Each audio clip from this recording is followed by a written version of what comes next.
Se você acha que o presidente Michel Temer não é legítimo, ou que ele assumiu o poder através de um golpe branco, um golpe parlamentar, um golpe judiciário, qualquer coisa que o valha, você não vai gostar desse vídeo.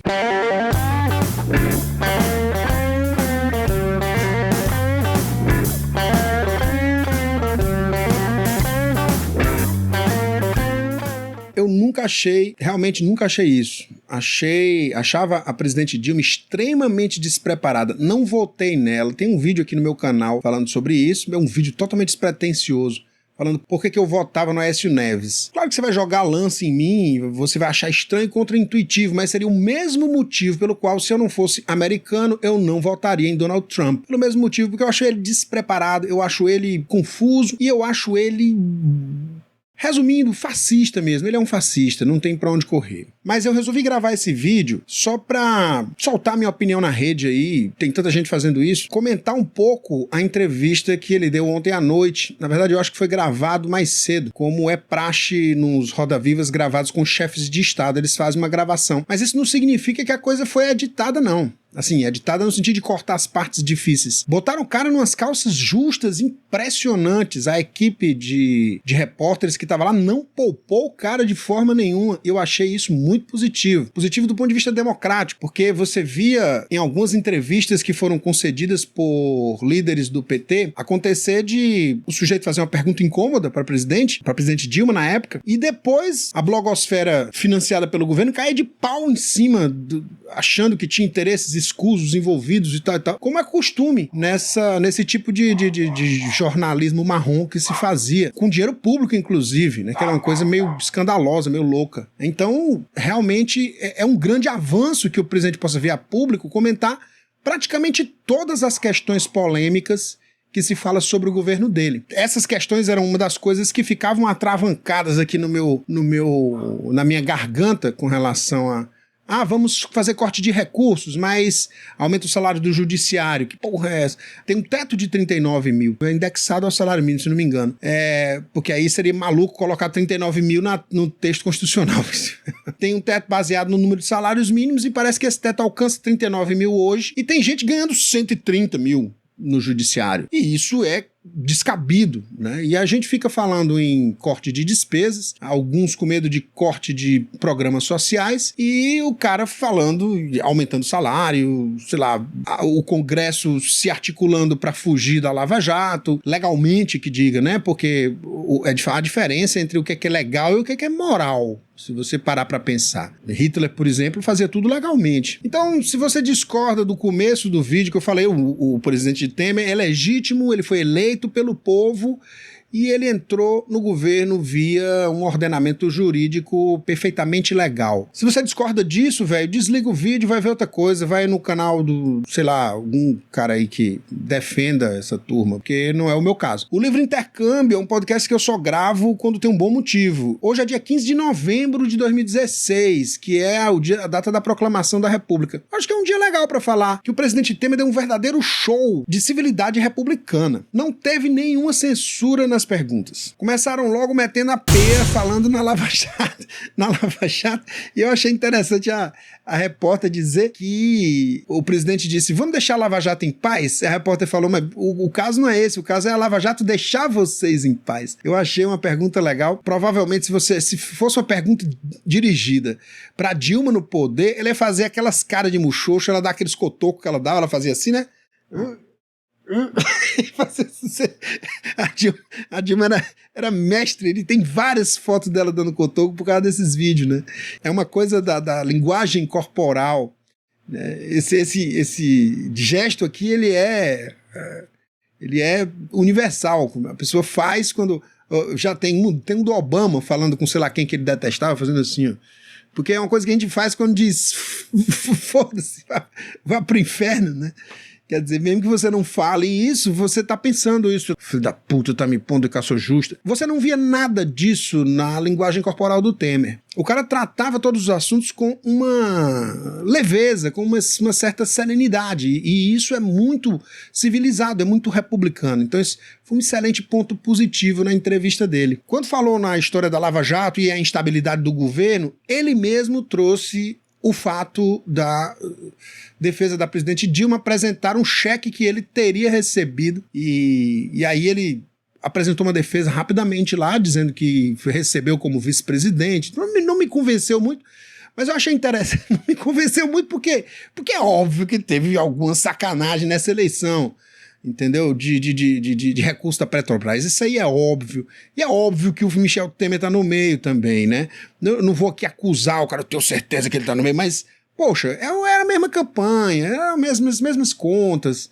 Esse negócio de dividir as contas é migué de brasileiro. Sinceramente, não dá, Temer, não dá. Você foi eleito do mesmo jeito que a Dilma, na mesma chapa. A mesma coisa que me faz concluir que você está aí legitimamente, me faz concluir que as tuas contas não tem nenhuma diferença da dela. Não vem com essa que não cola. Mas foi muito legal ter trazido para o debate, ter falado abertamente disso. Tem uma diferença. Dá para sentir? Tem uma diferença. Então ele falou que deixasse o judiciário trabalhar, o que eu achei, bom, é o que ele tem que dizer, fazer o quê, né? E aí, quando se perguntou o impacto que iria causar os ministros dele sendo acusados na Lava Jato, ele trouxe aquela clássica, tirou da cartola, ou da capa, o Conde Drácula, tirou da capa aquela famosa de que todo mundo tem direito de defesa, alguém está acusando, precisa tramitar o processo, e isso é verdade. Numa sociedade em que ser acusado equivalesse a ser culpado, seria um caos absoluto, vamos e convenhamos. E a imprensa brasileira tende a tratar acusados como culpados há muito tempo, não é de hoje.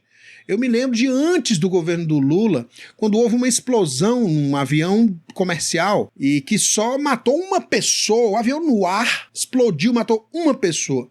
Tinha uma pessoa sentada do lado dela e ela não morreu. Essa pessoa era um professor de matemática. E o sujeito foi acusado, foi estampado na capa da Veja, a cara dele, como sendo suspeito disso, e a vida dele acabou. Caramba! O cara depois se comprovou que ele não era culpado de nada. Mas enfim, o que aconteceu? A vida dele foi pro lixo e ele morreu pouco tempo depois, saindo do hospital, sendo perseguido porque ele foi pro hospital, ele não morreu, mas ele ficou ferido. E ele estava lá no hospital, esse cercado de gente, sei lá, querendo a morte dele. Enfim, o cara, até hoje, eu acredito que até hoje não se sabe quem foi o que causou aquela explosão. Não tem, as investigações no Brasil, na maioria das vezes, não dão em nada. Mas enfim, o que aconteceu foi que o cara saiu do hospital meio zonzo, meio drogado e se ferrou. Morreu, foi atropelado. Um professor de matemática. O cara não era culpado, mas a cara dele, exposta na revista Veja, pra vender edições, é óbvio, terminou causando a morte dele. Então, se lascar a imprensa. Vamos dar a César o que é de César. Vamos parar de populismo também, né? Até porque vocês não estão com essa bola toda, não, que a eleição do Trump lá nos Estados Unidos foi um chute no traseiro de vocês. Eu não gosto do Trump, então não vou falar de Trump agora. Mas um grande dedo na cara da imprensa como quarto poder. Tá aí a mídia social, tá aí as redes sociais mostrando que ou vocês entram nelas, ou vocês não são mais relevantes, vão à merda. Pô, informa. Tá, pô, até divulga opinião, não tem problema, mas tem que tomar cuidado com a maneira como você escreve, porque isso pode fazer a diferença, destruir a vida de uma pessoa. Ok, essa é uma desculpa invariável. Todo político, mesmo que ele seja culpado, mesmo que ele tenha se beneficiado de algum esquema ilegal, ele vai falar a mesma coisa. Óbvio, gente. Isso não é a favor nem contra a posição do presidente Temer. E aí depois se mencionou que tinha dinheiro vivo, falou que ele mesmo tinha sido mencionado na Lava Jato e que, segundo uma delação, ele teria recebido dinheiro vivo. E aí o cara falou, você foi mencionado uma vez na Lava Jato, e ele corrigiu 2. Então eu achei de uma coragem enorme. Ele está se expondo daquela maneira sem tentar evitar as questões, ele sabia que elas vinham. Obviamente ele foi preparado antes, mas é óbvio, se eu for entrevistar uma pessoa no meu canal, eu vou preparar ela antes, eu vou mandar as questões antes. Se ela disser que está desconfortável com tal ou qual questão, eu vou excluir a questão. Eu não sou a imprensa, então se fosse o presidente da República e ele excluísse a questão, e eu sendo um repórter, eu usaria meu direito constitucional de dizer quais foram as questões que ele se recusou a responder. Simples assim, tem que ser consequente. Agora, o interessante foi que ele disse 2 sem titubear e sem aquela expressão de desconforto que caracterizava qualquer crítica que a Dilma recebesse enquanto ela era presidente. Alguém olhava para ela e dizia alguma coisa que ela achasse, sei lá, que não era legal, que não era favorável a ela politicamente. ela fazia uma cara de bicho. O Temer não, ele fez a mesma cara feia porque ele é feio, mas enfim, ele é até elegante e tal, mas ele realmente parece o Bela Lugosi interpretando o Drácula. O que não significa que ele é do mal ou que ele é vampiro, sei lá o quê. Não é assim, mas o cara é realmente mefistofélico, puxa vida, tem que concordar. Então ele não parecia nem um pouco incomodado com a incisividade das perguntas ou pessoalmente ofendido com qualquer posicionamento dos entrevistadores. Não acho que houve qualquer tratamento especial em relação ao presidente Temer do que tem havido anteriormente em relação a outros chefes de Estado entrevistados pelo Roda Viva. Eu acho que eles pegaram bem pesado com ele, inclusive com várias inquietações que eram minhas, então eles fizeram um excelente trabalho. A equipe do Roda Viva tá de parabéns com esse programa. A impressão que dá é que eles enfiaram todos os dedos em todas as feridas e também deram espaço pro cara contar um pouco da vida pessoal dele, que, bom, faz parte, né? Aí perguntaram sobre os aumentos no orçamento e ele disse que já estavam previstos anteriormente, contratados por escrito, assinados pelo planejamento, a Fazenda e as lideranças das categorias profissionais, e que esse papel foi esfregado na cara dele e na cara do Congresso para que essas medidas fossem aprovadas. Isso é muito fácil de constatar. É muito fácil de constatar. Acho que a imprensa rapidamente pode ter acesso a esses papéis aí e mostrar para nós. Estava acordado antes esse aumento para o judiciário ou não? Enfim, eu não saberia dizer, mas eu acho que sim. Não sei se é tão fácil mentir assim em público. Logo depois vi, presidente Temer mentiu na reportagem, eu ainda não vi isso, pode ser que eu veja. Aí perguntaram sobre os estados a perigo, como o Rio de Janeiro é uma espécie de paradigma disso, né? Porque o Rio de Janeiro está realmente quebrado, se fosse uma empresa já tinha pedido falência, e ele falou no dinheiro repatriado. Ele disse que ainda não está bem certo como é que vai fazer isso. Obviamente os estados estão precisando mais, vão receber mais, os que não estão precisando vão receber menos, mas enfim, ele vai dar uma mão aí para os cariocas que estão bem ferrados. E aí perguntaram sobre aquela anistia ao Caixa 2, né, que os caras aprovaram, inclusive. A ideia de que, se a partir de agora Caixa 2 é criminalizado, não vale para trás. E aí ele respondeu tecnicamente bem. Ele disse o seguinte: lei não retroage. É um princípio básico. Se a partir de hoje gravar filme no YouTube com iPhone for crime, eu paro de gravar filme com iPhone amanhã. Mas os filmes que eu já gravei com iPhone, tecnicamente, eles não podem ser. Eu não posso ir pra cadeia porque eu gravei um filme com iPhone ontem, sendo que a lei passou hoje. Nenhuma lei retroage para prejudicar o réu. Não pode acontecer isso. E aí, nesse sentido, eu comecei a entender melhor essa história. Do ponto de vista disso representar um atraso em relação à Lava Jato, eu não sei, não saberia explicar. Eu acredito que eu não saberia opinar, como diz a Glória Pires. Mas eu acredito que não. Eu acredito que não. Eu acredito que a gente pode pegar os daqui para frente. E essa turma toda, poxa, tá toda comprometida, essa turma toda recebeu essa grana. Ou você acha que tem pelo menos um que não recebeu? Bom, o que a gente vai fazer? Vai botar todo mundo na prisão? Ok, mas e quem vai governar? Eu não sei, eu acho que a gente precisa de cautela nessa hora para não transformar o Brasil no inteiro caos. Daí ele falou na reforma do ensino médio. Ele disse... a principal crítica que eu tinha a essa reforma, ele respondeu excelentemente bem. Quando eu olhei os artigos da medida provisória, eu achei que estava tendo muito mimimi nas redes sociais desnecessário. Desde o começo eu acho que tem mimimi desnecessário, mas essa história da educação, ela é um mimimi extremamente desnecessário, uma vez que existe um vídeo da Dilma defendendo isso. Está mais do que claro que precisamos fazer uma grande reforma no ensino médio, começando pelo currículo. É preciso implantar uma mesma base curricular para as escolas de ensino médio, pois só assim será possível estabelecer metas e prazos a serem cumpridos.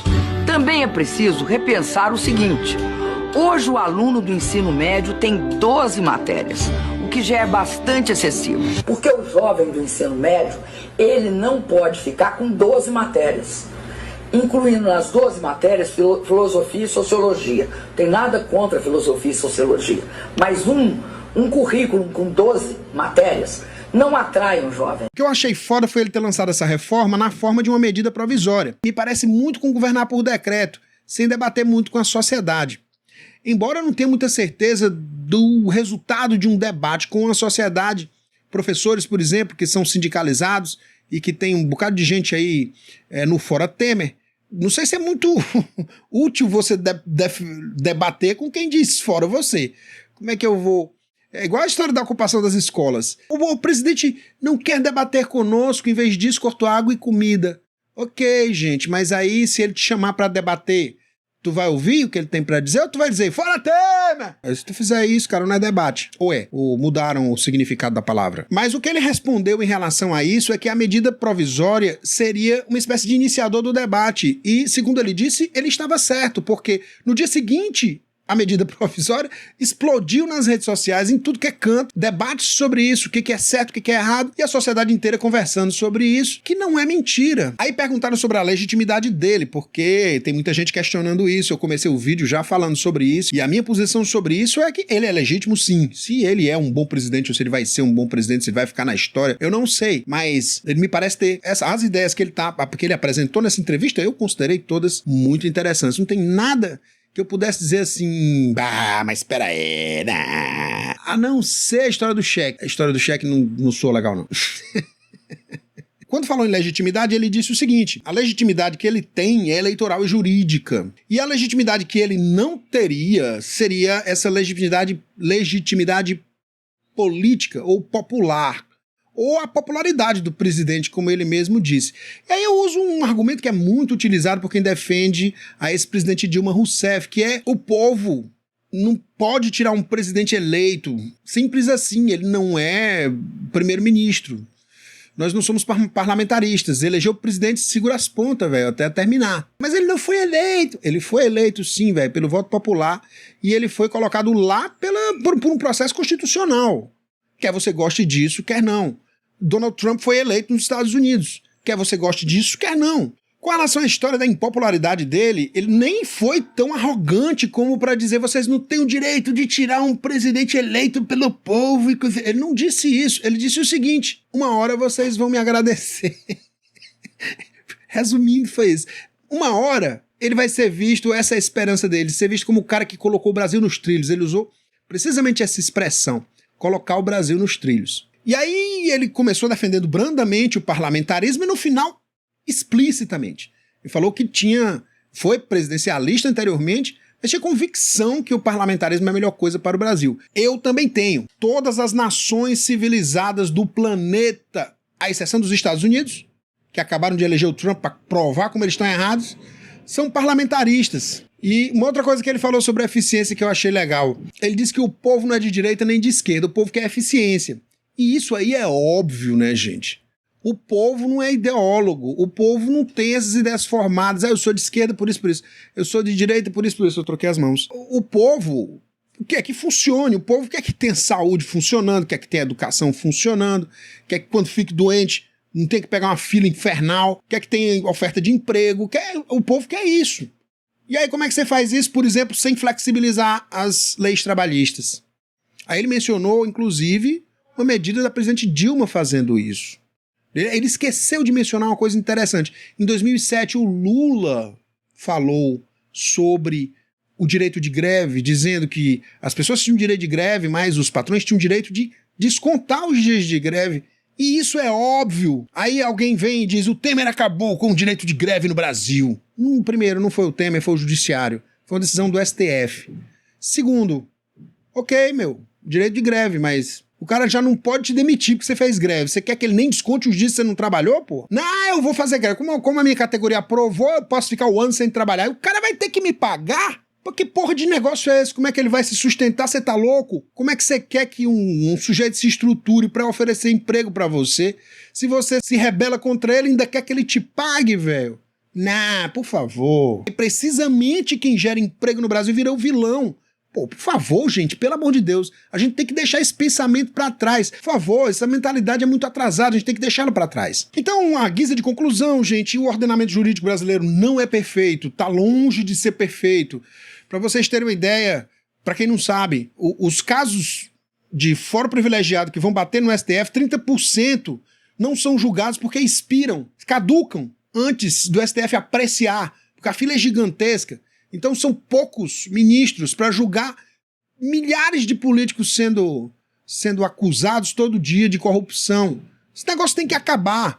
Esses caras têm um bocado de juiz aí e procurador que não pode trabalhar nisso porque não pode ajudar a diminuir o volume de processos que vão pro STF, porque tem uma lei estúpida barrando.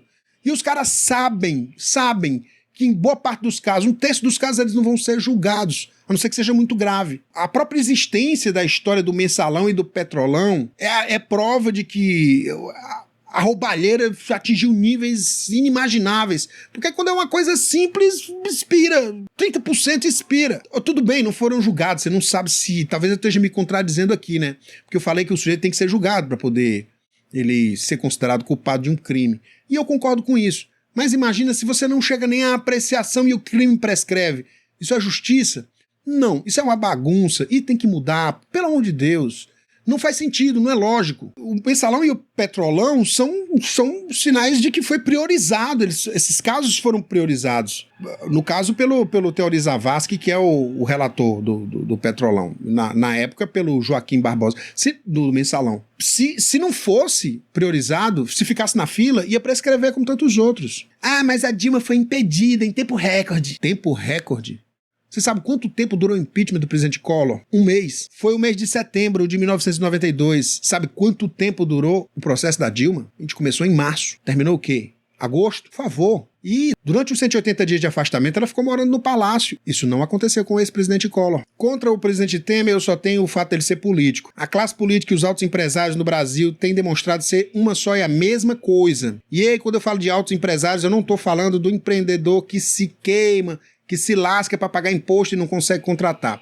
Eu estou falando de quem tem grana para pagar imposto e que termina, sendo monopolista e tirando a chance de quem não tem tanto fôlego para pagar os impostos bizantinos que o Brasil cobra de qualquer empreendedor. Se o cara é grande, ele pode pagar imposto, ele fica no jogo. Se o cara é pequeno, ele roda. Então isso aqui não é capitalismo não, gente. Isso aqui é uma aristocracia, onde existem famílias riquíssimas, coadunadas com o governo, sai governo, entra governo, mesma merda, e a coisa continua sendo do jeito que era. Então, Michel Temer fez parte disso durante muito tempo para eu acreditar que ele representa alguma coisa nova. Mas a impressão que eu tenho é que ele quer deixar um ponto final bonito para a biografia dele. Ele é escritor. E se eu fosse ele, eu ia tentar fazer a mesma coisa. O passado realmente não importa muito quando você tem aqui agora uma série de desafios concretos para o Brasil voltar a crescer, voltar a gerar empregos e as pessoas terem um mínimo de dignidade. Embora político, o Temer não é político profissional, ele é advogado e ele é escritor. É um jurista, inclusive, um autor publicado de vários textos jurídicos e agora poemas e até um romance, como ele falou na entrevista. A favor dele tem a abertura para a imprensa, o que me parece um correto entendimento dos problemas brasileiros, e o realismo para lidar com o chão duro dos fatos e não ficar só viajando na ideologia, ou lucrando com as esperanças do povo num populismo tardio. Gostei da ideia dele falar de repactuação federativa. O Brasil parece uma federação, mas não é. O dinheiro dos impostos é muito centralizado em Brasília. Gostei dele defender o parlamentarismo. Gostei dele falar dos altos salários e de dizer, por mais que ele tenha sido muito discreto nessa hora, de dizer que cortar não é perseguição, cortar esses altos salários, que é simplesmente cumprimento de preceito constitucional. Nada mais correto dele dizer num momento como esse. Gostei do bom humor. No finalzinho o cara disse, mas o senhor não usou nenhuma mesóclise? Aí eles até o final tentá-lo-ei. Um cara bem humorado. Gostei bastante desse aspecto. E o fato de ele nem ter colocado ainda retrato na parede. É porque ele se sente envergonhado de ter traído a Dilma. Por favor. O que ele disse, na verdade, é que quando coloca o retrato na parede, parece que ele já morreu. Ele tá perto de um monte de gente que já morreu. Eu achei engraçado, interessante, humano, né? Então, eu gostei da entrevista e eu só tenho a dizer pra você, presidente Temer, Deus te abençoe, cara, faça um bom governo, a gente tá precisando. E se você pisar na jaca, velho, eu vou te esculhambar, como eu esculhambei a Dilma, o Lula ou qualquer um que esteja no poder, independente da ideologia.